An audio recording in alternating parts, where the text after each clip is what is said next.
তাকে ধর্ষণ করার বিনিময়ে আমাকে মুক্তি দেওয়া হয়। খুন, গুম, বিচার বহির্ভূত হত্যাকাণ্ড, র্যাবকে নিজেদের পোষ্য বানিয়ে আতঙ্কে রূপ দিয়েছিল শেখ হাসিনা সরকার। তবে এবার সেই গুম খুনের ডায়েরিতে সংযুক্তি র্যাব কর্মকর্তার ধর্ষণ কাণ্ড। তবে এমন ন্যাক্কারজনক কর্মকাণ্ডে অভিযুক্ত কর্মকর্তাদের সরকারের পক্ষ থেকে দেয়া হতো পুরস্কার। কয়েদির স্ত্রীকে ধর্ষণে অভিযুক্ত আলেপ উদ্দিনও হাসিনার হাত থেকে পেয়েছেন একাধিক পুরস্কার। এ যেন যে কর্মকর্তা যত দুর্ধর্ষ, প্রমোশন কিংবা পুরস্কারেও ততই ভারত। সম্প্রতি স্বামীকে মেরে ফেলার ভয় দেখিয়ে ধর্ষণের অভিযোগ উঠেছে আলেপ উদ্দিন নামে এক র্যাব কর্মকর্তার বিরুদ্ধে। তবে আলেপ উদ্দিনকে নিয়ে অনুসন্ধান করে জানা যায় শেখ হাসিনার কাছ থেকে একাধিকবার পুরস্কার নিয়েছেন তিনি। 2017 সালে প্রথমবার শেখ হাসিনার কাছ থেকে রাষ্ট্রপতি পুলিশ পদক পান আলেপ। এরপর 2020 সালে আবারও তিনি শেখ হাসিনার কাছ থেকে একই পদক গ্রহণ করেন।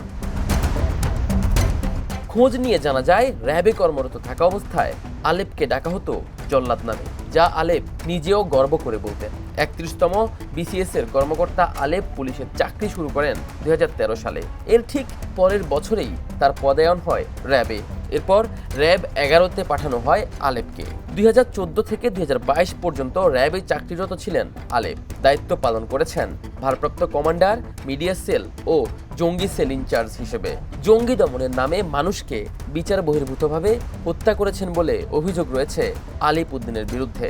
নারায়ণগঞ্জ র্যাবে থাকাকালীন ফ্যাসিস্ট সরকারের এমপি গাজী গোলাম দস্তগীরের পক্ষে জমি দখলের জন্য বিভিন্ন নিরীহ মানুষকে অস্ত্র দিয়ে ফাঁসিয়ে দিতেন তিনি।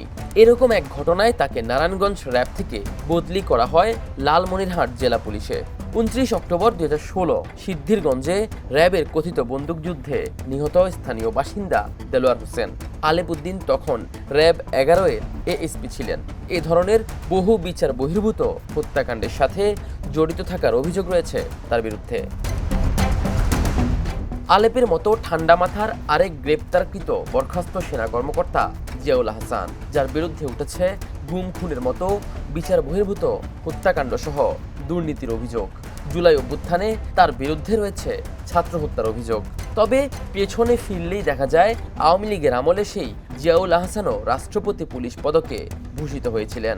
কেরানীগঞ্জের রুহিতপুরে গ্রিনভিল সিটিতে প্লট বিক্রি হচ্ছে কাঠাপ্রতি 1 লাখ টাকা ছাড়ে 8 লাখ টাকায়, আর এককালীন মূল্য পরিশোধে মাত্র 7 লাখ টাকায়।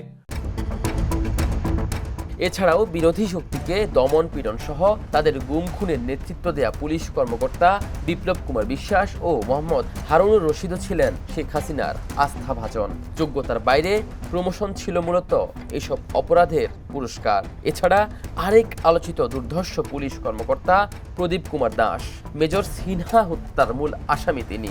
ইতোমধ্যে দেয়া হয়েছে ফাঁসির রায়, অথচ সেই প্রদীপও 2019 সালে পেয়েছেন পুলিশের সর্বোচ্চ পদক বিপিএম।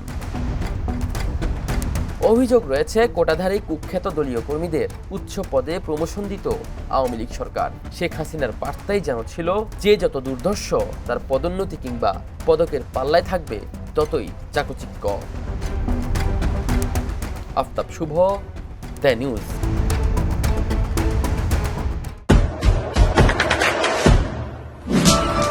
দেশে দেশে সবার সাথে দ্য নিউজ।